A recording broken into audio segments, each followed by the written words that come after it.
caught in the crossfire. It's caught in the...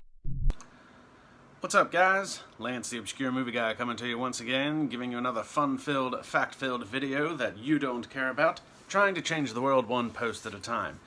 And today I'm going over something slightly different. So we're not going to go over movies or shows, but we're actually going to go over the streaming services of which I actually do find most of these obscure movies and shows.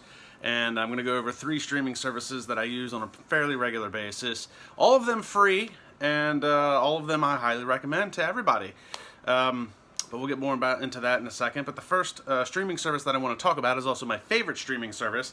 And I think I've actually turned quite a few people onto this.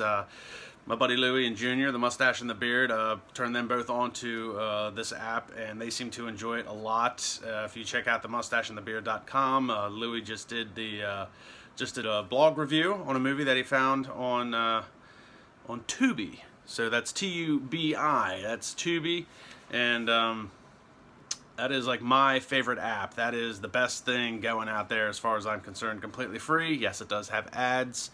But it is a free service. It was launched back in April. It was April 1st of 2014, not as an April Fool's joke, as one would think when trying to combat with Netflix at the time. But April 1st, 2014, Tubi launched. It was founded by Farhad Masudi and Thomas Ann Hicks of AdRise out of San Francisco. And as of January 2022, they have 51 million subscribers, monthly subscribers. Tubi was also, it started with AdRise. It got bought out by Fox. Yeah, it got bought out by Fox in April of 2020, actually. And as of February this year, they've got over 35,000 titles, different movies and TV shows from over 250 different partners. So they've done a lot of hard work over the years. They began getting funding from capital companies, Coda Capital, Foundation Capital, a couple other investment companies. So they started investing in 2014. They get some money. They start spending it on licensing from these different partners, MGM, Warner Brothers, and others. So a lot of cool stuff on Tubi. That's where I find most of the films that I talk about. They also, like any other, like most other streaming services, they do have some original content. Not that it's setting the world on fire, but they do have their own originals. That they have done some. They did A Chance for Christmas. They did a movie called Swim with Joey Lawrence. I've watched that. It's going to be in a future video, but Swim was a pretty fun movie to watch, starring Joey Lawrence. They've got a lot of cool, offbeat horror stuff, horror comedy, science fiction, a lot of cool action movies from like the 80s and 90s that were like B-type movies. That's where I find a lot of my Cynthia Rothrock, Don the Dragon Wilson, even some Donnie Yen overseas stuff. So by far the best app out there. As far as I'm concerned, I will take it over Netflix and HBO Max and any of those other pay services any day. It's a fantastic app. Easy to use, just like any other ones. It's got different categories for everything. It's got search engines, and because it's owned by Fox, you actually do get to watch some Fox shows. Now, not the big stuff by Ryan Murphy like 911 or 911 Lone Star or anything like The Resident, but you do get to see, like, you can catch up on seasons of MasterChef, you can catch up on seasons of Lego Masters, Masked Singer. They've got every season up to, except this season because it's still airing, but they have all the seasons of Masked Singer on there. And even some other like MasterChef Canada, MasterChef Australia. So really cool app, lots of good stuff to watch. I highly recommend it for anybody. So go download it. It's available on your Roku TV, smart device, PS4, PS5, Xbox. So it's available, it's free. download it, and start watching some of this crazy stuff. If you've been wondering, like, where do I gotta go to watch these movies that this guy keeps talking about? It's at Tubi. 9 out of 10 of them are at Tubi, so be sure to check them out. And then the next one I want to talk about is IMDb TV. And if you're familiar with IMDb.com, that is the Internet Movie Database. They have their own streaming service. It's actually owned by Amazon, so it's actually like it's a step down from Amazon Prime, I guess.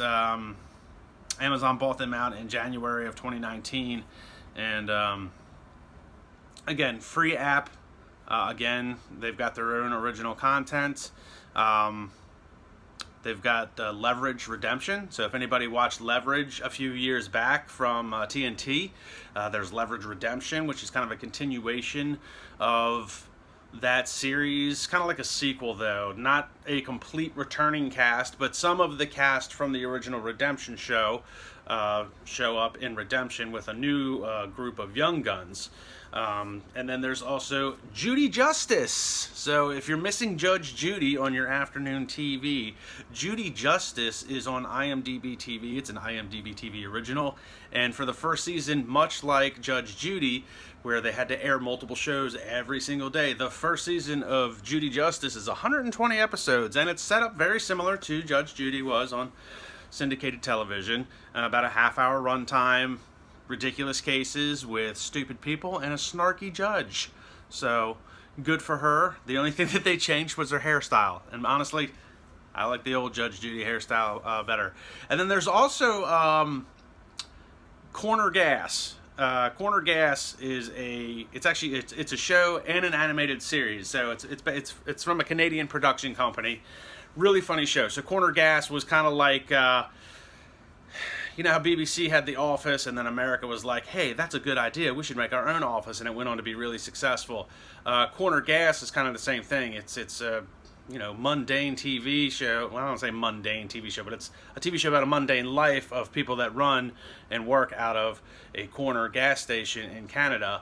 And it was fairly successful on Canadian television, so they did an animated series for IMDb.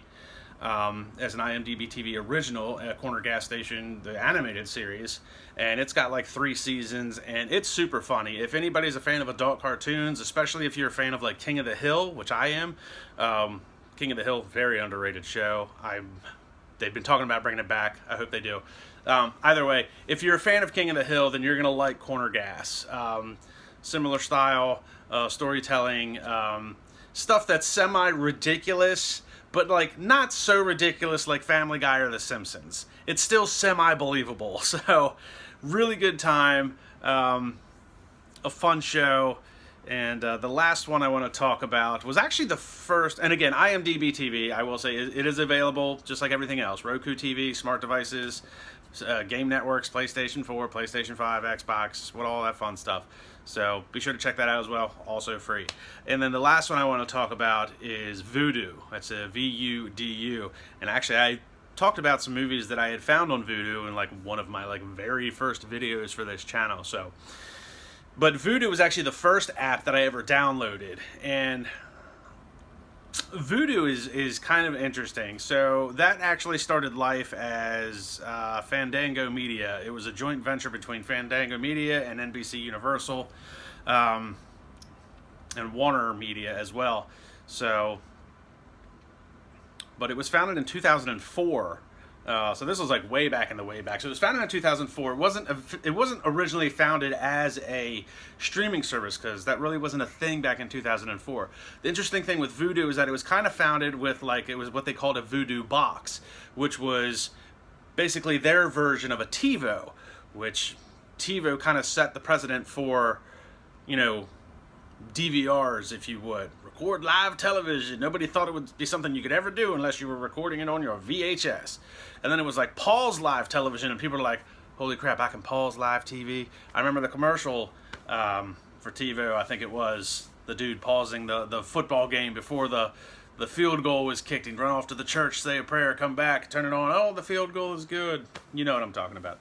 Anyways, It started life back in 2004 as the Vudu box, and then as time has progressed, the Vudu box wasn't as successful, but they didn't want to give up on Vudu altogether. Eventually turned it into a streaming service. And Vudu's really interesting because you have the ability to buy, own, and store digital copies of big budget films. Some of the Marvel movies, the Batman will be on there eventually. But there's also this huge, giant section of free stuff that is free with ads, like everything else. But not only can you could buy full seasons of television shows. Hell's Kitchen, they've got like all 20 seasons of Hell's Kitchen, and Being Human if you're into that. So you can buy these full seasons in digital, download them, store them on your Vudu account. But then, like I said, there's also this vast array of free movies, and you can get lost in the free movie section. Especially if you're into horror, they've got a lot of horror stuff. So I find that each streaming service kind of has their own bread and butter, and I feel like Vudu's is the horror genre. And I mean, honestly, if you go to just the free section for movies, there's 6,000 free movies, 6,000 plus you could watch. And a lot of them are horror. But they don't do too much original content. They did do an original show back in 2019. It was Mr. Mom 2019 is basically what it was. And it was kind of like a retelling or a reboot, I guess, of the Michael Keaton classic, Mr. Mom. And it actually got really good reviews. It hasn't gotten a second season, and I don't know if because 2019 was also just when COVID was starting, and 2020 is when the lockdowns and everything kind of started, so that may have had some issues on the production. But the reviews on Mr. Mom is very, very good. And I haven't watched it yet, so I'm not gonna say that I really know anything about it from a personal point of view. But the stuff that I've read about it, looking into it, going into this video, a lot of good reviews. The Metacritics loved it.